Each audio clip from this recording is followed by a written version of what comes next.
still unmarried Audrey.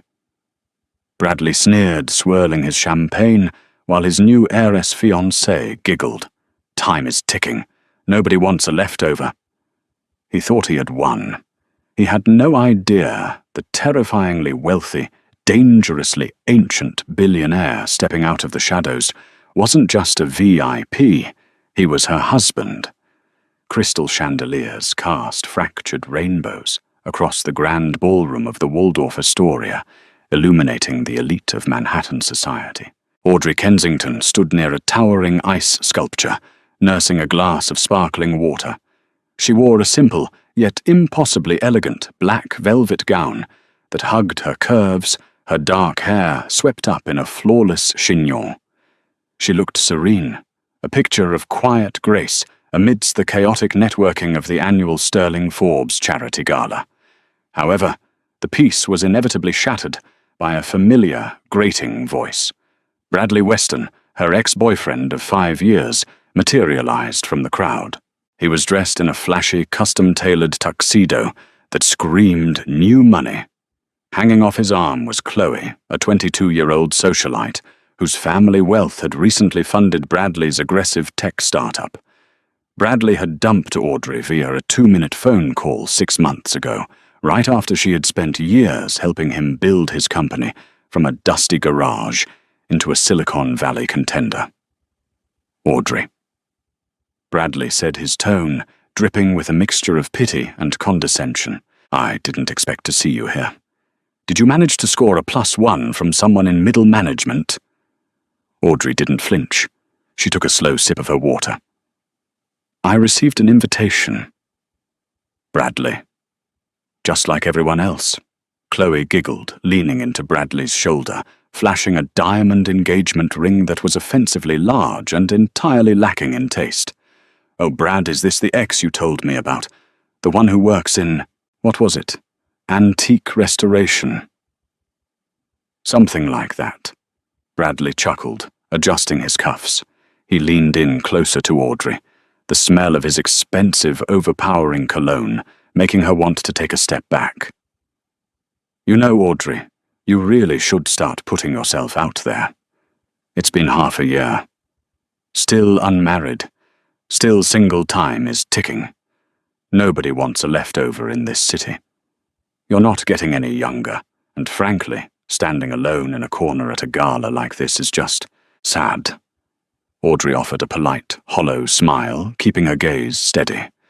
If only Bradley knew the terrifying, magnificent truth. If only he knew that the quiet antique restorer he had discarded was now bound by blood and law to a man whose wealth and power eclipsed the entire Forbes top 10 combined. 6 months ago, devastated and caught in a torrential downpour after Bradley's cruel dismissal, Audrey had sought refuge in an exclusive appointment-only antiquities gallery on the Upper East Side. That was where she met Alistair Rothschild.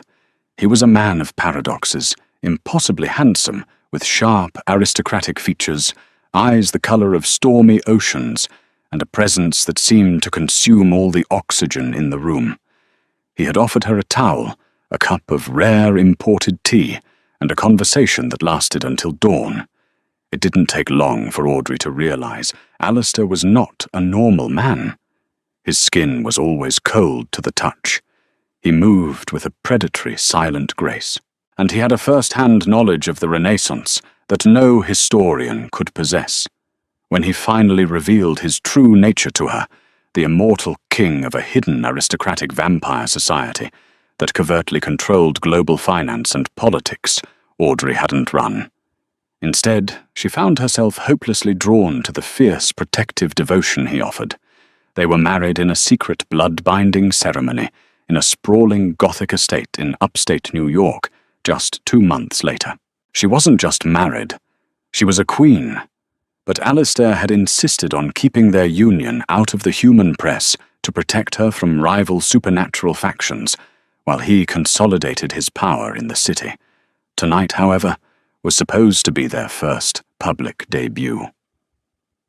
I appreciate your concern, Bradley, Audrey said smoothly, her voice a calm melody, compared to his brassy arrogance. But I assure you, my personal life is thriving. Bradley snorted, taking a gulp of his champagne. Right, thriving. Is your imaginary boyfriend in the bathroom, or did you just come here for the free caviar? Before Audrey could formulate a response, the temperature in the grand ballroom plummeted. It wasn't a subtle shift. It was a sudden, bone-chilling frost that caused the breath of several guests to mist in the air. The lively chatter of the gala died down instantly, replaced by a tense, suffocating silence. The heavy mahogany double doors at the entrance of the ballroom were thrust open by two nervous-looking event coordinators. Every head turned. Alistair Rothschild stood in the doorway. He wore a bespoke midnight blue tuxedo that fit his broad, imposing frame perfectly. His dark hair was impeccably styled, and his pale, flawless face held an expression of terrifying authority. He emanated an aura of absolute dominance, a primal energy that made the human guests instinctively step back, parting like the Red Sea, as he began to walk into the room. Whispers broke out like wildfire among the elite attendees. "Is that Rothschild? I heard he never attends these things. He practically owns the Federal Reserve. What is he doing here?" Bradley's eyes widened completely, abandoning his mockery of Audrey. His ambition immediately overrode his arrogance. "Holy hell," Bradley muttered, his voice trembling with eager desperation. "That's Alistair Rothschild, CEO of Vanguard Holdings. I've been trying to get a pitch meeting with his acquisitions team for 3 months. If he backs my company, we go global by next quarter." Audrey watched silently as Alistair's piercing gaze swept across the room. The moment his eyes found hers, the terrifying coldness in them melted into a flash of possessive warmth. He began walking straight toward their corner, his footsteps making no sound on the marble floor. "Watch and learn, Audrey," Bradley hissed hastily, straightening his tie and pushing Chloe slightly behind him. "This is how a real winner networks. Maybe I'll put in a good word for you to get a job in his mailroom." Silence rippled outward from Alistair as he crossed the ballroom, the high society crowd shrinking back from the invisible weight of his presence. He didn't look at the billionaires, politicians, or celebrities who desperately tried to catch his eye. His focus was locked entirely on Audrey, though Bradley, blinded by his own towering ego, assumed the billionaire was approaching him. As Alistair drew within 5 feet, Bradley aggressively stepped forward, blocking Audrey from view. He thrust his hand out, pasting on a charismatic, sycophantic smile. "Mr. Rothschild." Bradley boomed his voice, shattering the quiet tension in their corner. "Bradley Weston, CEO of Western Tech. It is an absolute honor. I've been following Vanguard Holdings' aggressive expansion in the European tech sector, and I firmly believe our new algorithmic platform could revolutionize your data integration." Alistair stopped. He did not look at Bradley's extended hand. He slowly tilted his head, his storm-grey eyes locking onto Bradley's face with the detached curiosity of a predator observing an insect. The silence stretched, becoming agonizingly thick.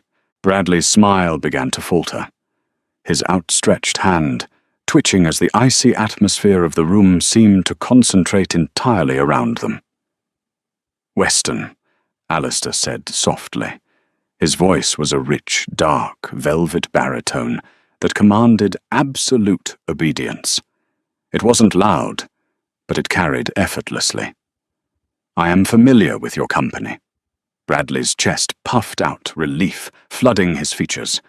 "Excellent. Then you know we are on the verge of a massive breakthrough. Actually, I'd love to introduce you to my fiancée, Chloe Harrington, of the Harrington real estate family." Chloe offered a nervous wave.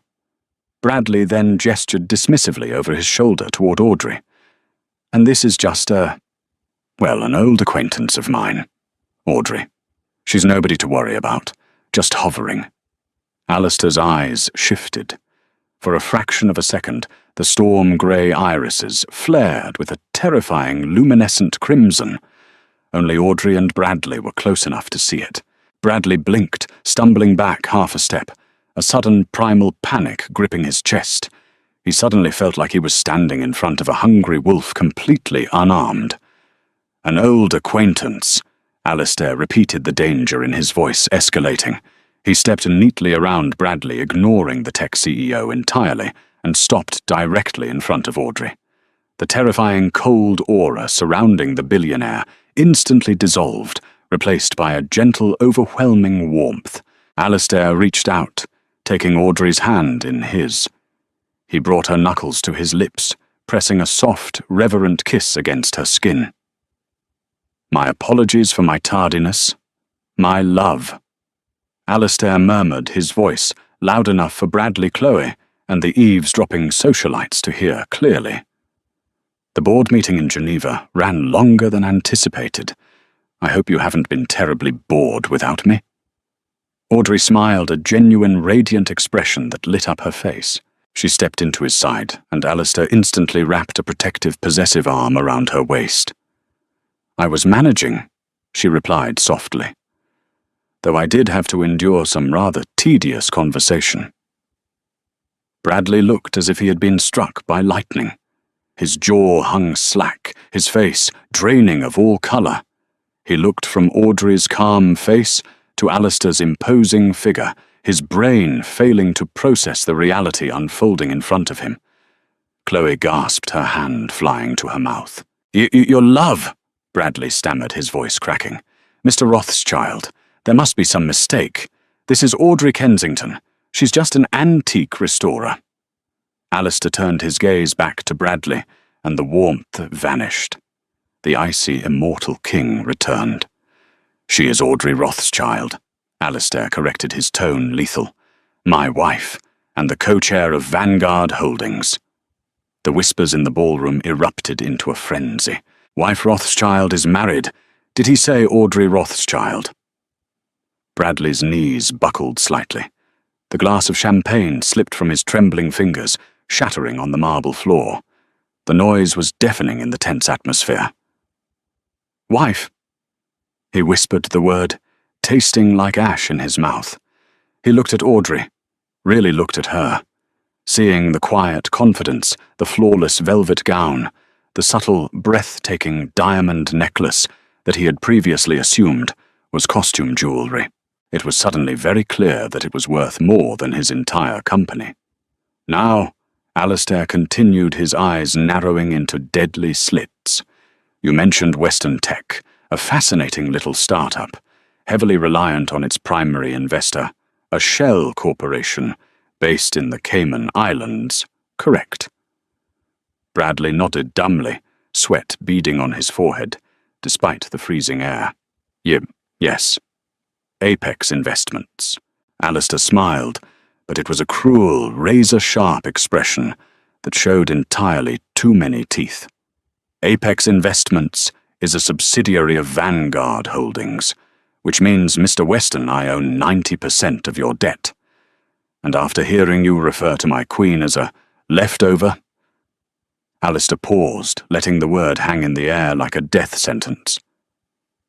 "I believe I will be calling in that debt. Tomorrow morning at 9 a.m. sharp." Bradley let out a pathetic sound, somewhere between a choke and a sob. Calling in the debt immediately would bankrupt him. It would wipe out everything he had built, everything he had stolen Audrey's time to create.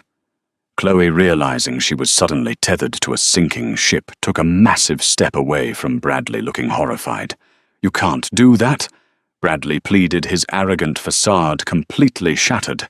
He was begging now. "Please, it was a joke, just a misunderstanding. Audrey, tell him we used to be a team." Audrey looked at the man who had cruelly discarded her, who had mocked her publicly just minutes ago. She felt no pity, only a profound sense of closure. She leaned her head against Alistair's solid chest. "I think," Audrey said quietly, her voice echoing perfectly in the silent room, "that your time is ticking, Bradley. Nobody wants a bankrupt CEO in this city. Silence absolute and heavy blanketed the Waldorf Astoria ballroom. The elite of Manhattan hedge fund managers, real estate tycoons, and old money heiresses stood completely frozen, their champagne flutes suspended in midair.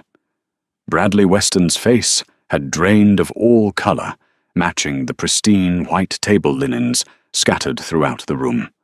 He looked less like a tech prodigy and more like a terrified child who had just accidentally shattered a priceless artifact.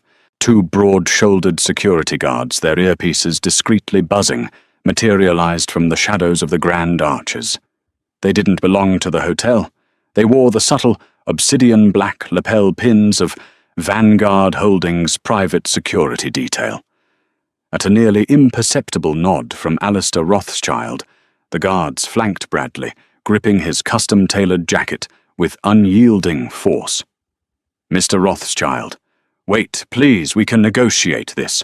I can offer you equity." Bradley's voice cracked, elevating to a desperate, shrill pitch as he was physically lifted off his polished Salvatore Ferragamo loafers. His frantic pleas echoed against the gilded ceiling, but Alistair had already turned his back, entirely dismissing the ruined man's existence. Chloe Harrington, terrified of the social collateral damage, had practically sprinted toward the powder room, leaving her disgraced fiancé to be dragged backward through the heavy mahogany doors. Audrey watched the doors swing shut, exhaling a breath she didn't realize she had been holding. A wave of murmurs instantly resurrected in the room. The power dynamics of New York's high society had just violently shifted in a matter of seconds. Every gaze was locked onto Audrey, calculating her new worth. Women who had ignored her existence for the past hour were now desperately trying to catch her eye, their minds buzzing with the implications of the Rothschild empire possessing a queen. Alistair's hand rested on the small of her back, his thumb tracing a slow, comforting circle against the black velvet of her gown. His skin, though cool, radiated a magnetic anchoring energy that grounded her amidst the overwhelming sensory overload of the gala. "Are you all right, my love?"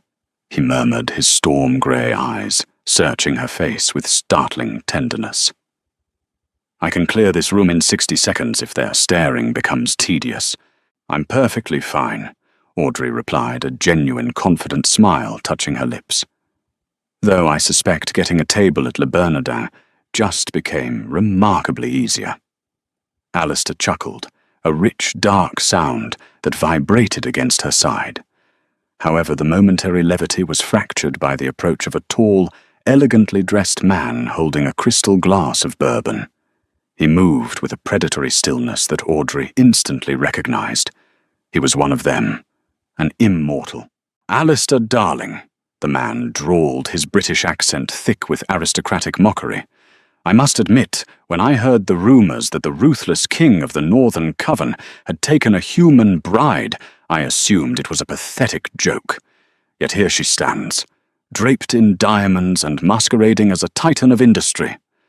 Alistair's posture shifted imperceptibly, hardening into a stance of absolute lethality. The air pressure in their immediate vicinity plummeted, dropping the temperature so drastically that frost began to form on the base of the nearby ice sculpture. "Sebastian Montgomery." Alistair said, his voice dropping an octave, resonating with a supernatural authority that forced several nearby humans to instinctively clutch their chests in panic. "I suggest you choose your next words with the utmost precision. My patience for your insolence expired a century ago." Sebastian Montgomery was a known entity in the modern financial world, operating as a senior partner at a notoriously aggressive private equity firm, heavily tied to European banking syndicates. In the hidden world, however, he was a centuries-old rival who had relentlessly challenged Alistair's monopoly over the eastern seaboard. He had pale blonde hair, calculating green eyes, and a cruel smirk that never quite reached his gaze. Sebastian stepped closer, completely ignoring the terrifying aura Alistair was projecting. He locked his gaze on Audrey, his eyes dropping to the delicate pulse point at the base of her throat. It was a blatant, highly insulting display of supernatural disrespect. "Audrey isn't it?"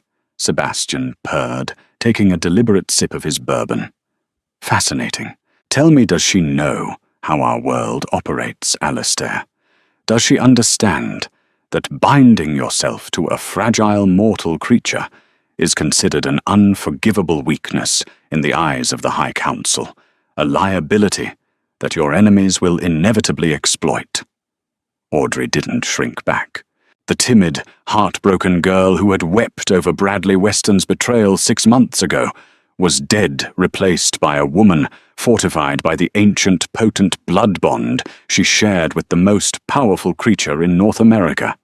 She could feel Alistair's rage boiling through the ethereal tether that connected their minds, a violent crimson tide threatening to snap. Before Alistair could physically tear Sebastian apart in front of 300 horrified witnesses, Audrey stepped forward. "Mr. Montgomery shall do that," Audrey said smoothly, her voice carrying a chilling, authoritative resonance that surprised even herself. "I am well aware of how your world operates.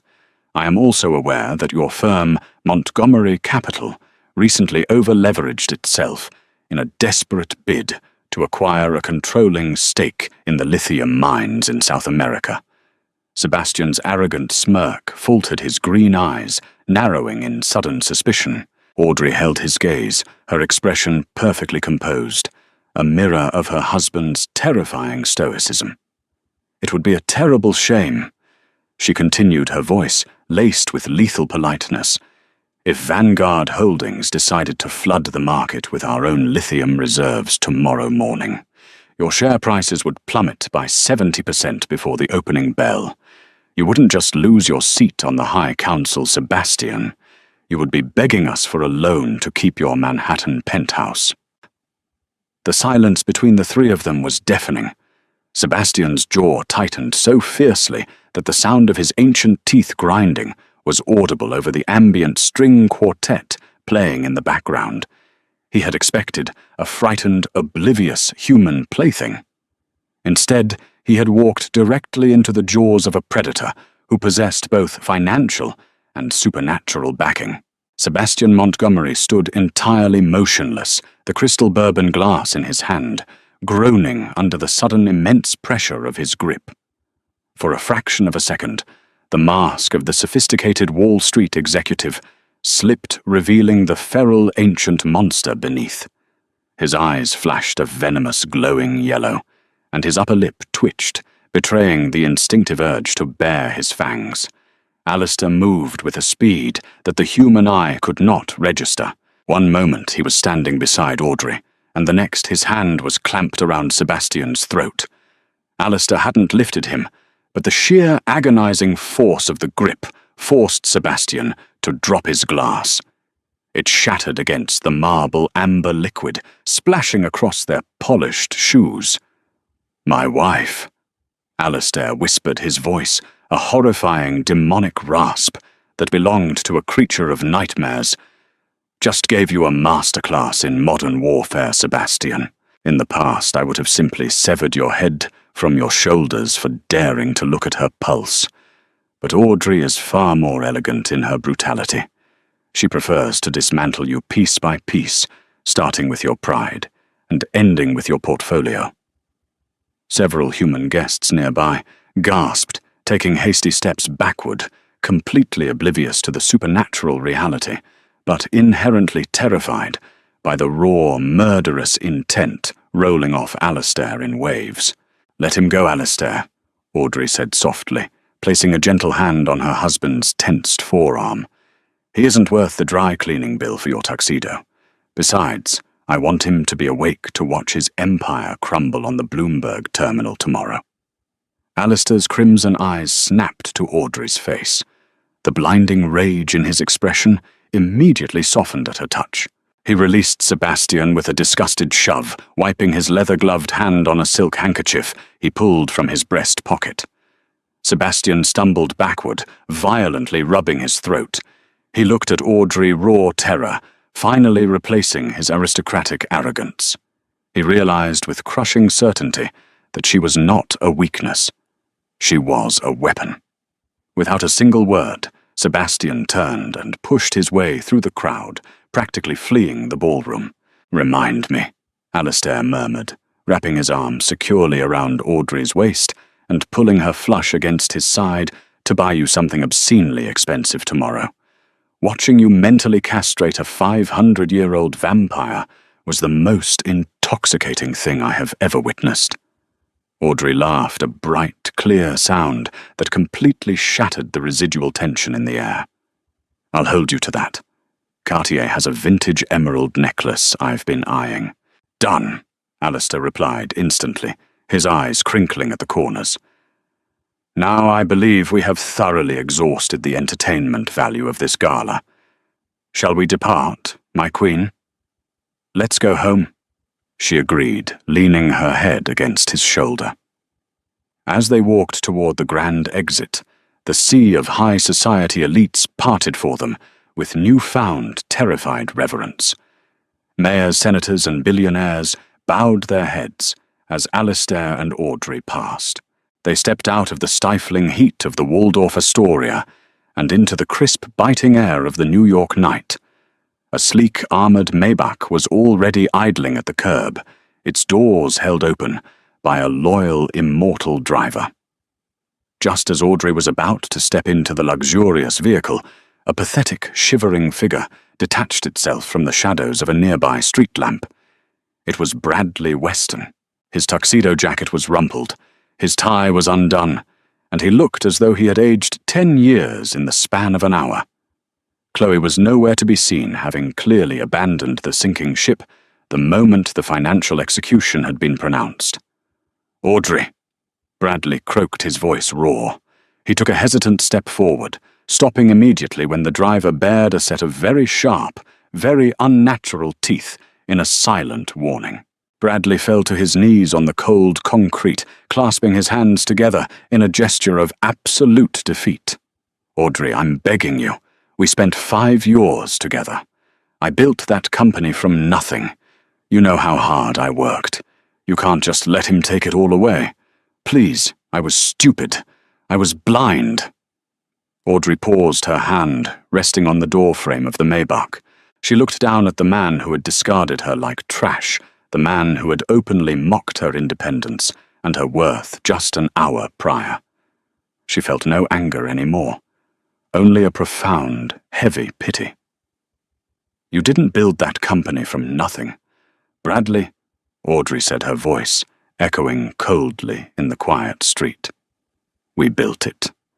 I proofread your contracts I fed you when you were too stressed to leave the garage. I sacrificed my own career to ensure yours flourished. And the moment you got a taste of real money, you threw me away because I wasn't shiny enough for your new world." Bradley sobbed, a pathetic, broken sound that offered no redemption. "I'm sorry, I'm so sorry." "Your apology is utterly worthless," Alistair interjected, smoothly stepping into the streetlight. "Your company belongs to Vanguard Holdings now. Your assets will be liquidated by noon. I suggest you get comfortable with the concept of public transportation, Mr. Weston." Alistair guided Audrey into the plush leather interior of the Maybach, sliding in right beside her. The heavy door slammed shut, with a definitive thud sealing them in their own private luxurious sanctuary. As the car pulled away from the curb, merging into the glowing arteries of Manhattan traffic, Audrey didn't look back. She leaned into her husband's embrace, feeling the cold, powerful rhythm of his immortal heart against her cheek. She was no longer a leftover. She was the queen of the night, and her reign had only just begun. Audrey's transformation from a discarded ex to the undisputed queen of the immortal underworld is the ultimate revenge story. Bradley completely ruined his own life, and Sebastian learned a harsh lesson about underestimating a powerful woman. If you enjoyed this dramatic, twist-filled vampire romance, please hit that like button, share this video, and subscribe to our channel for more. Ring the bell to stay updated and drop a comment letting us know what you thought of Audrey's brilliant financial takedown.